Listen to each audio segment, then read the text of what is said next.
Good morning, students. Today I will discuss on a topic temperature dependence of resistivity. So, the resistivity of any material depends on the number density n of free electron and the mean relaxation time tau. देखिए यह बात कहाँ से कहा गया है तो इस एक्सप्रेशन से। इस एक्सप्रेशन को हमने लास्ट वीडियो में प्रूव किया था। This is the resistivity rho which is equal to m by n square tau, where m is mass of the free electron, n is number density of free electron, this is the charge, this is relaxation time. यहाँ हम देख पा रहे हैं कि electron का मास तो fix है, number density of free electron it में वेरी हो सकता है, किसी कारण से इलेक्ट्रॉन की संख्या बढ़ जाए क्योंकि वह जो फ्री इलेक्ट्रॉन है जिनके वजह से कंडक्टर अच्छा या फिर वीक होता है, किसी एक इलेक्ट्रॉन का जो चार्ज है वो चेंज नहीं कर सकता। रिलैक्सेशन टाइम इट में चेंज, अगर वो ये टाइम क्या होता है relaxation time, this is the time interval between two successive collision के बीच का अगर टाइम घटेगा तो ये बढ़ेगा और ये बढ़ेगा तो ये घटेगा। इसी तरह से अगर ये एन का value number density of free electron अगर घटता है तो ये बढ़ेगा और ये बढ़ता है तो घटेगा। इस तरह से this resistivity will depend on n and tau, not on this m n square. So first of all, we'll discuss on metals. Resistivity of metals increases with increase in temperature. It is practically seen that resistivity of a metal is increased with temperature. जैसे जैसे temperature बढ़ता है उसका metal का resistivity increase करता है। इससे पहले हमने देखा था resistivity is constant quantity, but at what condition it is constant at given temperature, at a fixed temperature. We have one formula according this. देखिए हमने चैप्टर हीट में पढ़ा था, वहाँ पर linear surface and volume expansion, उसी के according here we are seeing that resistivity is increases with increase in temperature. So we can write this formula rho equal to rho naught into 1 plus alpha into temperature difference. Alpha is here coefficient of resistivity. Also we know that R equal to rho L by A. ये formula हम लोग पहले से जानते हैं. If L and A is constant so we can write R is proportional to rho. This R will depend only on resistivity, we can say. So we can change this formula as R equal to R naught 1 plus alpha into temperature change, and this formula is important for numerical purpose. Along with this there is a graph of metals. यहाँ हम देख पा रहे हैं there is a graph between resistivity and temperature. What is the nature of the graph? We are seeing that when temperature is increasing from 0 Kelvin, the resistivity gradually slowly increases. After 550 Kelvin, its increment is sharp. It is increasing very frequently. देखिए क्या होता है कि 0 degree kelvin पर जो resistivity होता है किसी भी मेटल का नेग्लिजिबली वेरी स्मॉल होता है, लेकिन जैसे जैसे टेम्परेचर होता है क्या होता है कि जो फ्री इलेक्ट्रॉन्स हैं उनके बीच का कोलिजन का इंटरवल काफ़ी बढ़ जाता है. 0 केल्विन पर दे कोलाइड वेरी लेस या फिर उनका बहुत वीक होता है, जिसकी वजह से रेसिस्टिविटी काफ़ी कम होता है. जैसे जैसे टेम्परेचर बढ़ता है दे स्टार्ट टू वाइब्रेट. आपको मालूम है टेम्परेचर मिलने से उनमें काइनेटिक एनर्जी आएगी and they will vibrate. Vibration होगा तो their relaxation time will decrease. जैसे जैसे वह डिक्रीज करता है 50 के बाद काफ़ी ज़्यादा वाइब्रेट होता है, रिलैक्सेशन टाइम काफ़ी कम होने लगता है. और इसके अकॉर्डिंग जैसा हम लोग जानते हैं if this time will decrease this will increase. इस तरह से ये ग्राफ राइज कर गया है. Next is alloys.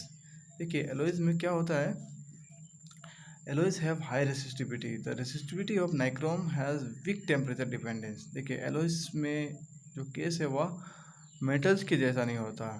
सबसे पहले alloys में क्या प्रॉपर्टी है तो इनका रेसिस्टिविटी हाई होता है. साथ साथ यह कहता है कि नाइक्रोम, आप जानते हैं nichrome, manganin, constantan, these are the very famous alloys जिनका हम लोग प्रैक्टिकल लाइफ में यूज बहुत ज़्यादा करते हैं.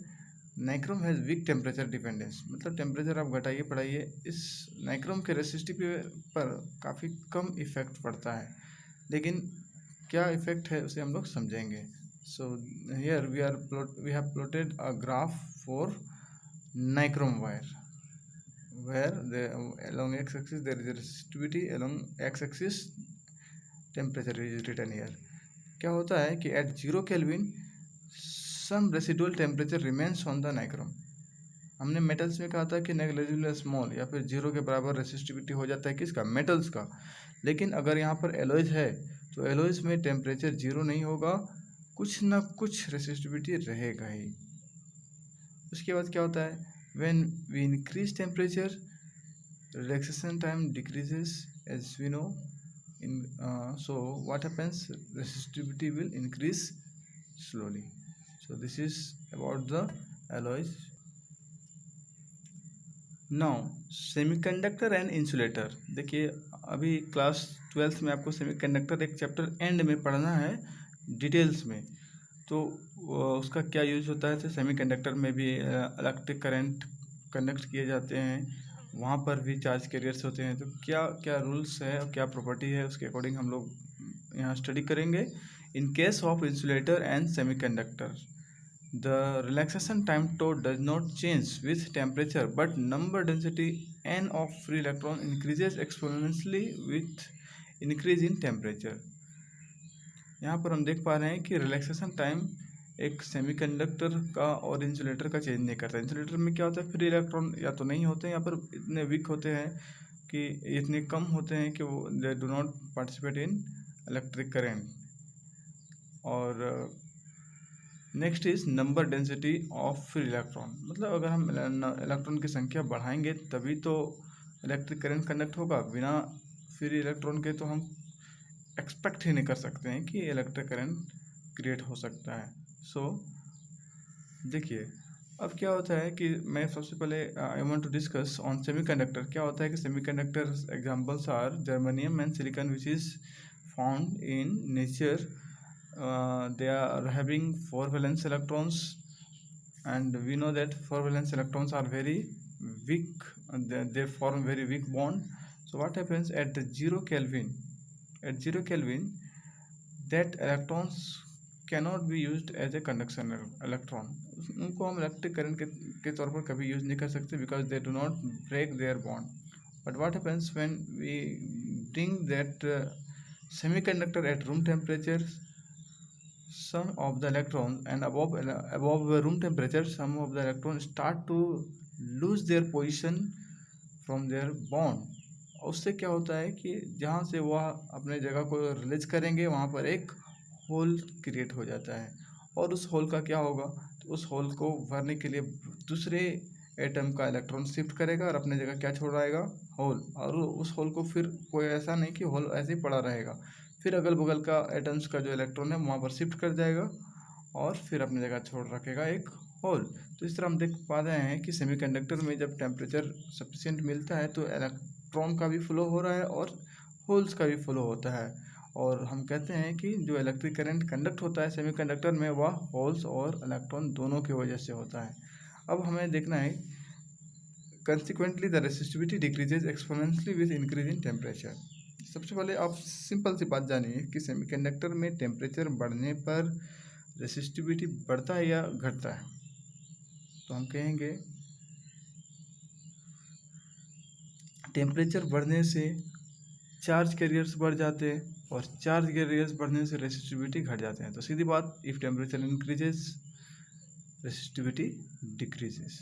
चलिए इस रिलेशन को आपको थोड़ा याद रखना है, जब आप सेमीकंडक्टर चैप्टर पढ़ेंगे तो उस वक्त आपको यहाँ पर स्टडी करना होगा कि इनका जो इंक्रीमेंट है वह किस तरह से जो चेंज है रेसिस्टिविटी का वह किस बेस पर डिक्रीज करता है according increase in temperature. So it decrease according exponential formula. हम एक्सपोनेंशियल फार्मूले का ग्राफ हम अगर स्टडी करते हैं तो दिस लुक लाइक दैट। आप देख पा रहे हैं कि कैसे कैसे टेम्परेचर इंक्रीज करता जा रहा है और धीरे धीरे धीरे धीरे टेम्परेचर रेसिस्टिविटी डिक्रीज करता जा रहा है। So this graph is showing exponential graph and insulator के केस में भी ऐसा ही होता है। Next and last is electrolytes.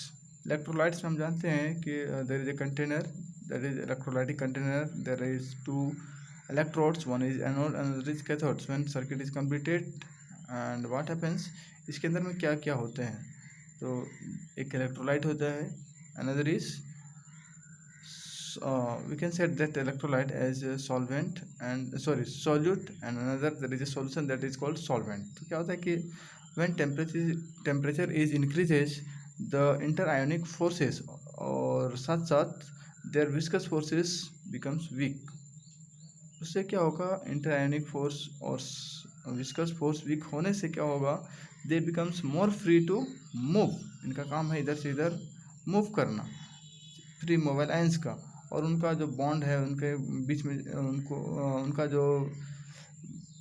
उनके बीच का जो फोर्स था अगर वो वीक हो जाए तो वो आसानी से जा सकते हैं, उनको कोई अपोज नहीं कर सकते हैं. So what happens when temperature increases, free ions becomes more free to move, and we can say that they will conduct more electric currents, that is decrease in resistivity. So our conclusion is, if temperature is increases in electrolytes, resistivity start to decrease.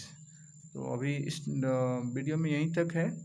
You must remember, once I repeat it, metals में आपने क्या देखा, when temperature increases, resistivity also increases. In case of alloys, when temperature increases, resistivity also increases.